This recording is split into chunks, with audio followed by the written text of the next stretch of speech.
to Legendary Lecture Series. I am Dr. Surendra Kumar from University of Delhi. आज के इस episode में हम लोग डिस्कस करेंगे rise of nationalism in Europe with reference to 10th class text book Indian contemporary world part second. And also in this unit we will discuss the introduction of this unit as well as the first chapter, French Revolution and Idea of Nation. अभी पीछे कुछ episodes में आपने देखा कि कैसे print के चलते दुनिया में एक नई चेतना आ रही थी, नई कॉन्शियसनेस आ रही थी, क्रिटिकल कॉन्शियसनेस. और ये कॉन्शियसनेस सामाजिक स्तर पर, धार्मिक स्तर पर, राजनीतिक स्तर पर और इंसान को एक नया नजरिया दे रही थी कि वो दुनिया को कैसे देखे. यानी कि जैसे इंसान ने अभी तक दुनिया को सोचा था, दुनिया को कैसे सोचा उसने कि एक राजा होता है, प्रजा होती है, या एक सामंत होता है, प्रजा होती है, किसान होती है, भगवान होता है. तो दुनिया को एक खास तरह से इंसान ने अभी तक देखा. अब ये दुनिया को एक अलग तरह से देखने के लिए ये कॉन्शियसनेस उसको मोटिवेट कर. तो आप फिगर नंबर 1 देखते हैं. फ्रेडरिक सोरेयू की बनाई हुई तस्वीर, 1848 की बनाई हुई तस्वीर, the dream of world wide democratic and social Republic. और पहला ही शब्द है ड्रीम. ड्रीम सपना. तो यानी कि पेंटर ने ऐसे 4 अलग अलग मुद्दों पे तस्वीर बनाई थी. आपके टेक्स्ट बुक में उसकी एक पार्ट को इंक्लूड किया गया. अब ये जो पेंटिंग है हमें क्या दर्शा रही है? एक सपना. लेकिन जब तस्वीर को हम देखते हैं तो सवाल उठता है कि क्या वो सपना है? क्या उसे हम यूटोपिया कह सकते हैं? यूटोपिया मतलब जो काल्पनिक है, जो एग्जिस्ट नहीं करता है. तो क्या हम इसे वास्तविक कह सकते हैं, रियलिटी कह सकते हैं, या यूटोपिया कहेंगे? यदि समकालीन यूरोप के संदर्भ में इस पेंटिंग को देखें तो यूरोप अभी राजतंत्र व्यवस्था में चल रहा है, कहीं सामंतवादी व्यवस्था में चल रहा है. आप रशिया की बात कर सकते हैं, आप जर्मनी की बात कर सकते हैं. इस संदर्भ में अगर आप देखेंगे तो ये कल्पना नजर आएगा, कि यूटोपिया नजर आएगा, an idea which does not exist in reality. लेकिन थोड़ा आगे बढ़ के देखते तो अंततः हम पाते हैं कि जो कुछ इस तस्वीर में दिखाया गया वो सभी देश धीरे धीरे नेशन स्टेट्स में कन्वर्ट हुए, राष्ट्र के रूप में डेवलप. खैर, इसको अभी हम लोग डिस्कस करेंगे. लेकिन मेन इस पेंटिंग में दिया हुआ क्या? तो आप देख रहे हैं कि लंबी सी कतार है और लोगों ने अपने हाथ में झंडे लिए हुए, फ्लैग्स लिए हुए. आपको फ्रांस का फ्लैग नजर आ रहा है, 3 कलर फ्लैग है, ब्लू, रेड एंड बीच में व्हाइट कलर में वर्टिकल कलर्स हैं. जर्मनी का आपको कलर नजर आ रहा है, गोल्डन कलर है, ब्लैक कलर है. और भी जो यूरोप के समाज है, देश है, उनके झंडों के साथ, अपनी वेशभूषा के साथ, अपनी अलग आइडेंटिटी के साथ, यानी कि हर जो चाहे अमेरिका दिखाया गया, स्विट्जरलैंड दिखाया गया है, फ्रांस दिखाया गया, जर्मनी दिखाया गया, ये जितने भी देश दिखाए गए हैं वो एक कतार से आ रहे हैं. और स्टैचूज बना हुआ है, स्टैचू ऑफ लिबर्टी. फ्रांस की क्रांति में जब आजादी, लिबर्टी की कल्पना की गई कि लिबर्टी होती क्या है, आजादी कैसे, तो उसको एक महिला के रूप में कल्पना किया गया. राष्ट्रवाद के उदय में लोगों ने अपने देश को मातृभूमि के रूप में, फादरलैंड के रूप में, तो ये प्रोसेस जुड़ा हुआ प्रोसेस है. तो यहाँ पे आजादी को, लिबर्टी को महिला के रूप में आइडिया लिया गया और उस आइडिया को सभी लोग एक्सेप्ट कर रहे. और ये जो स्टैच्यू ऑफ लिबर्टी है उसके दाहिने हाथ में और बाएं हाथ में जब आप देख रहे हैं तो राइट हैंड में चार्टर ऑफ मैन, यानी कि मानव के अधिकार की घोषणा. ये वो डिक्लेरेशन है जो फ्रांस की क्रांति में हुई थी. इससे पहले मानव के अधिकार नहीं होते थे, लेकिन फ्रांस की क्रांति ने साबित किया कि मानव के कुछ अधिकार होते हैं जिसे कोई छीन नहीं सकता. Nobody can take away. तो दूसरी तरफ मशाल है. मशाल रोशनी का प्रतीक है, प्रोग्रेस का प्रतीक है. तो जो लोग इस स्टैचू से आगे जा चुके हैं, अमेरिका की बात कर रहे हैं, स्विट्जरलैंड की बात करें, फ्रांस की बात करें, यानी कि वो देश अब तक राष्ट्र के रूप में उभर चुके हैं. और जो लोग स्टैचू से पीछे हैं, यानी कि वो अभी राष्ट्र बनने की प्रक्रिया में हैं. तो ये एक प्रतीक के रूप में दिखाया गया. और ऊपर जब आप देख रहे हैं तो देख रहे हैं कि ऊपर जीसस को और डिफरेंट जो सेंट्स हैं क्रिश्चियनिटी के, उनको दिखाया गया. तक की गोल्ड जो जीसस है वो भी राष्ट्र के संदर्भ में अपना ब्लेसिंग दे रहे हैं। तो इस पिक्चर के माध्यम से फ्रेडरिक सोरेयू हमें बताते हैं कि कैसे वो कल्पना करते हैं कि मानव के अधिकारों की लड़ाई, rights of man and freedom of expression, ये जो दोनों मुद्दों पे जो लड़ाई है, इस लड़ाई में सारे यूरोप के लोग एक साथ हैं, पूरे यूरोप को वो जुड़ता हुआ नजर आ रहे हैं। और इस संदर्भ में वो मानते हैं कि राष्ट्र के निर्माण में हम अलग अलग होते हुए भी एक साथ में इसके लिए लड़ सकते हैं। तो राष्ट्र के रूप में कल्पना की गई है, लेकिन सवाल ये उठता है कि राष्ट्र होता क्या है, राष्ट्र बनता कैसे, राष्ट्र दिखता कैसे। तो जब सोर्स ए को आप देखते हैं जो आपकी किताब में दिया हुआ है, वहां पे फ्रेंच फिलोसोफर अर्नेस्ट रेनन का एक आर्टिकल के बारे में बात की गई है। He delivered a lecture in university of Sorbonne, और वो आर्टिकल फिर छपा, व्हाट इज ए नेशन, राष्ट्र होता क्या। और अर्नेस्ट रेनन कई आर्टिकल, बड़ा ही इंपॉर्टेंट आर्टिकल है, और वो चर्चा करते कि राष्ट्र क्या होता है। क्या राष्ट्र भाषा के आधार पर बनता है, क्या राष्ट्र धर्म के आधार पर बनता है, क्या राष्ट्र क्षेत्र के आधार पर बनता है। तो इन सारी बातों को लेकर वो चर्चा करते हैं और वो ये कंक्लूजन पे पहुंचते हैं कि लैंग्वेज, रिलीजन, रीजन, रेस, ये सब पैमाने राष्ट्र बनाने के लिए पर्याप्त नहीं है। आप राष्ट्र के रूप में बन तो सकते हैं, लेकिन वो लंबे समय तक स्थायी रूप से नहीं टिका रहेगा। So what is a nation? वो मानते कि नेशन एक स्पिरिचुअल फैमिली है। अर्नेस्ट रेनन मानते कि राष्ट्र एक सेंस ऑफ बिलोंगिंग है, ग्रेट सॉलिडारिटी, एक बहुत बड़ी एकजुटता।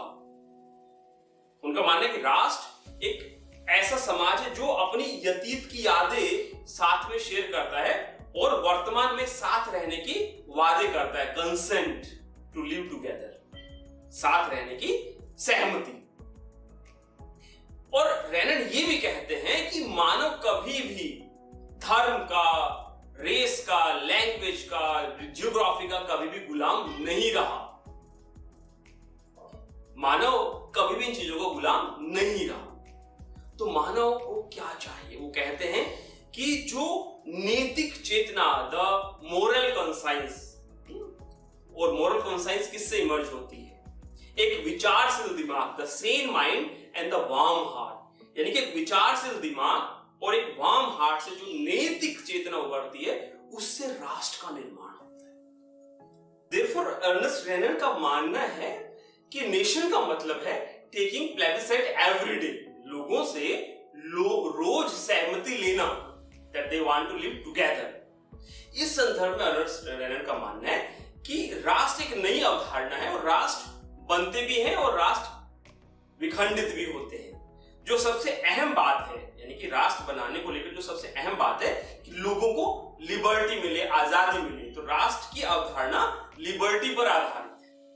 तो इस संदर्भ में हम देखते हैं कि यूरोप में आजादी और राष्ट्रवाद का उद्भव होता है। और कैसे, अब हम देखते हैं कि ये जो राष्ट्रवाद है फ्रांस की क्रांति के संदर्भ में, फ्रांस की क्रांति कैसे इस राष्ट्रवाद को डिफाइन करती है और कैसे फ्रांस की क्रांति से एक आइडिया ऑफ नेशन इमर्ज होता है। Let's see at figure number 2।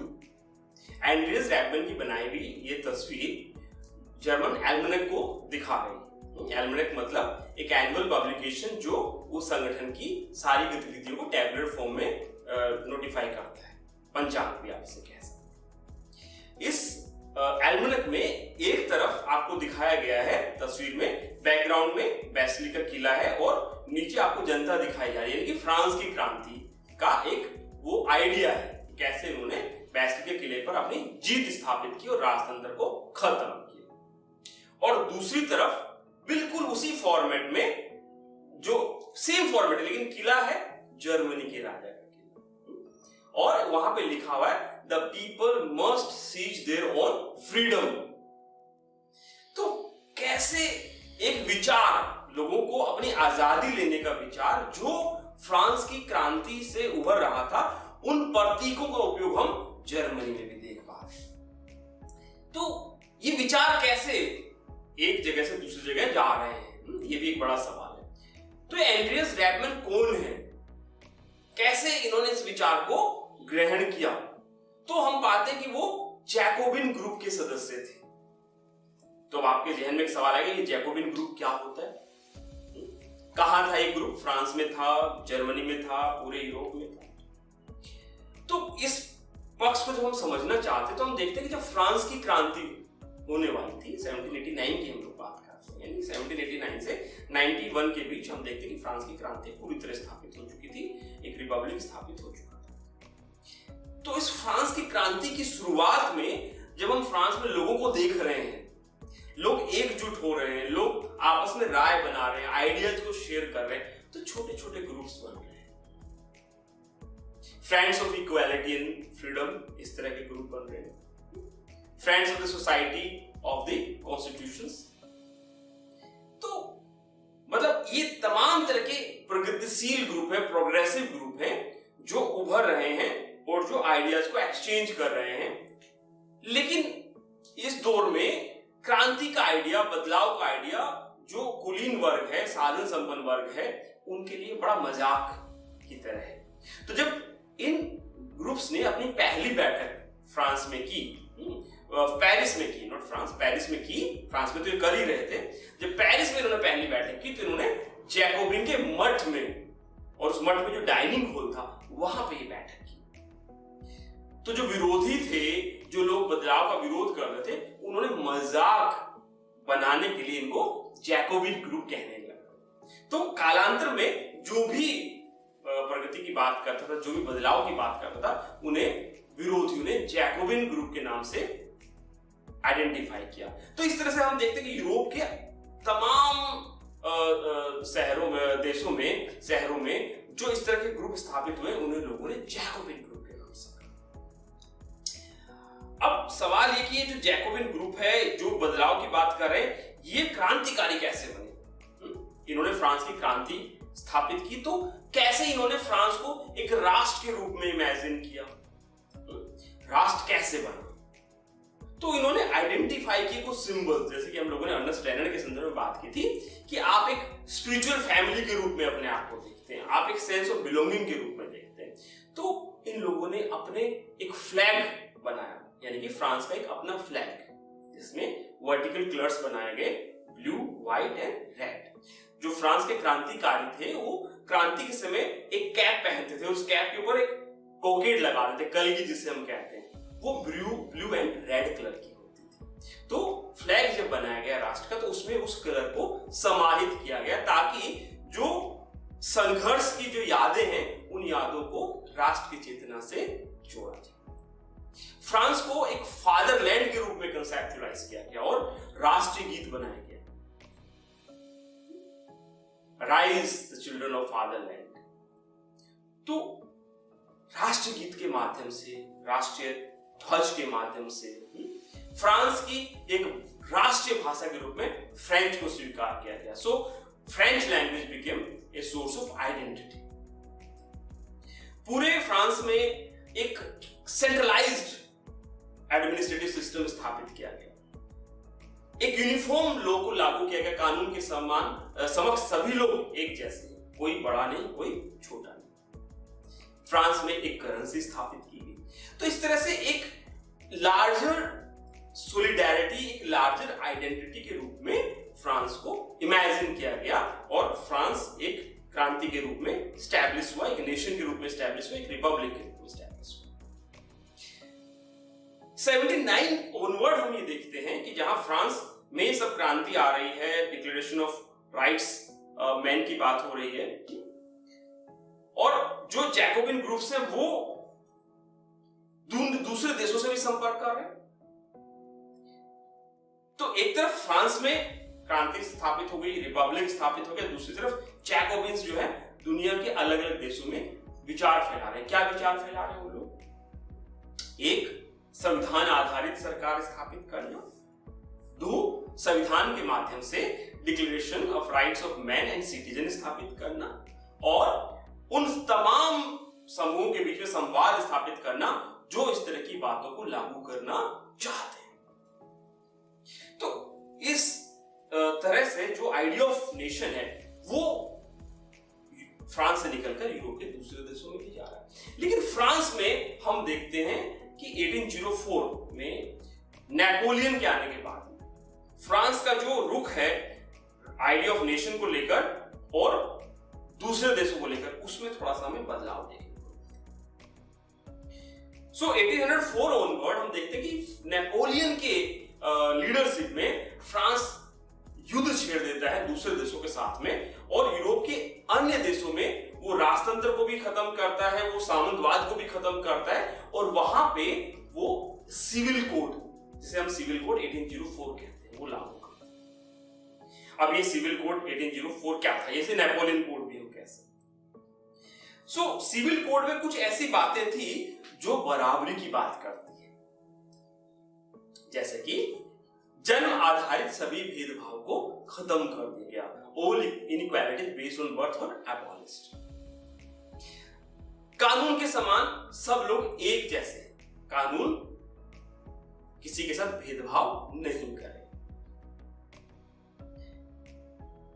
कोई भी कानून जो पारित नहीं हुआ है, जो छपा नहीं है, वो किसी पे लागू नहीं। एक जैसी करेंसी स्थापित हुई, टाउन गिल्ड्स का कंट्रोल खत्म किया गया, और सामंतवाद और राजशाही को खत्म करते हुए किसानों को और गुलामों को आजादी दी। इस संदर्भ में जहां जहां फ्रांस की सेना गई और जहां जहां सामंतवाद खत्म हुआ, जहां जहां राजशाही खत्म हुई, वहां वहां हम देखते हैं कि फ्रांस की सेना का, फ्रांस के विचारों का समर्थन हुआ। हम स्विट्जरलैंड को ले सकते हैं, मैप में आप देख पाएंगे, फिगर नंबर 3 में आपको मैप दिया हुआ है। तो स्विट्जरलैंड आप देख सकते हैं, हॉलैंड आप देख सकते हैं, मिलन जो शहर इटली का उसे आप देख सकते हैं, मेंज को देख सकते हैं। इन सब जगह पे फ्रांस की सेना का स्वागत हुआ, क्योंकि वो एक विचार लेके आ रहे थे, एक बदलाव लेके आ रहे थे। लेकिन धीरे धीरे हम देखते हैं कि ये जो बदलाव था उसका विरोध भी शुरू हुआ, क्योंकि बदलाव तो आया, लेकिन बदलाव के साथ में कहीं ना कहीं जो पॉलिटिकल फ्रीडम है, जो राजनीतिक आजादी है, वो इन क्षेत्रों में छीनी जाने लगी। तो अब जब आप फिगर नंबर 2 को देख रहे हैं और फिगर नंबर 4 को देख रहे हैं, इन दोनों को आप जब तुलना करते हैं, जहां हमने फिगर नंबर 2 में देखा कि कैसे फ्रेडरिक सरियू ने पूरे यूरोप को वर्ल्ड वाइड जो है डेमोक्रेटिक एंड सोशल रिपब्लिक के रूप में कंसेप्चुअलाइज किया, वहीं फिगर नंबर 4 में जब आप देख रहे हैं कार्ल कैस्पर द्वारा बनाई गई ये तस्वीर, प्लांटिंग ऑफ लिबर्टी ट्री, ज्वाइबुकन में जर्मनी में ये एक पेड़ की स्थापना की जा रही है, पेड़ को लिबर्टी का प्रतीक के रूप में कल्पना की गई है। और इस तस्वीर में क्या है? इस तस्वीर में आप देख रहे हैं कि एक तरफ अगर आप राइट साइड में देख रहे हैं तो मतलब इस तस्वीर में 2 चीजें आपको नजर आ रही हैं। एक तरफ तो जर्मनी के लोग हैं और दूसरी तरफ फ्रांस की सेना है, जिन्होंने ब्लू कपड़े पहन रखे हैं, व्हाइट रेड में आपको नजर आएंगे। तो फ्रांस की सेना और जर्मनी के लोग। तो राइट साइड में जहां आप देख रहे हैं कि किसान का जो बैलगाड़ी है उसको रोका जा रहा है, बीच में आप देख पा रहे हैं कि फ्रांस की सेना एक महिला के साथ अत्याचार कर रही है। फिर आप लेफ्ट साइड में जब आप देख रहे हैं तो फ्रांस की सेना कैसे एक किसान को घुटनों के बल गिरा रही है, और पीछे बैकग्राउंड में आप देख रहे हैं कि जर्मनी के लोग ऊपर चढ़ के उस लिबर्टी यानी कि जो ट्री ऑफ लिबर्टी है उसको स्थापित करने का प्रयास कर रहे हैं। और स्लोगन उसमें दिया हुआ है, take freedom and equality from us the model of humanity, यानी कि आजादी क्या होती है, बराबरी क्या होती है, तुम हमसे ले लो। ये बात जर्मनी कह रहा है फ्रांस से। तो अभी तक फिगर 2 में जब हमने देखा तो फ्रांस और यूरोप के अन्य देशों को हम आजादी के रूप में, अभिव्यक्ति के रूप में देख रहे हैं। लेकिन जब फिगर 4 को हम देख रहे हैं तो फ्रांस खुद एक तानाशाह व्यवस्था के रूप में उभर कर सामने आ रहा है, और जर्मनी अपनी आजादी के लिए संघर्ष कर रहा है। तो जो आइडिया ऑफ नेशन की एक राष्ट्र का मतलब है उसका अपना एक फ्लैग होगा, अपना एंथम होगा, उसकी अपनी एक भाषा होगी, उसका अपना एक धर्म हो सकता है, उसकी अपनी एक पहचान हो सकती है, उसका अपना एक सेंस ऑफ बिलोंगिंग हो सकता है, वो एक लार्जर स्पिरिचुअल फैमिली हो सकती है। हम देखते कि वो ही विचार हमें जर्मनी में भी नजर आ रहा है, और जर्मनी के लोग फ्रांस के खिलाफ लड़ रहे हैं। तो इस एपिसोड में हमने देखा कि किस तरह से पूरे यूरोप को एक साथ मानव के अधिकार और विचारों के अभिव्यक्ति के रूप में एक साथ कल्पना की गई। हमने फ्रेडरिक सदियों को देखा, हमने जैकोबिन ग्रुप्स के बारे में पढ़ा, कैसे उन्होंने फ्रांस और यूरोप के अन्य देशों में राष्ट्र की बात की। हमने नेपोलियन के सिविल कोड के बारे में बात की, कैसे उसने यूरोप में बराबरी की परंपरा स्थापित करने का प्रयास किया।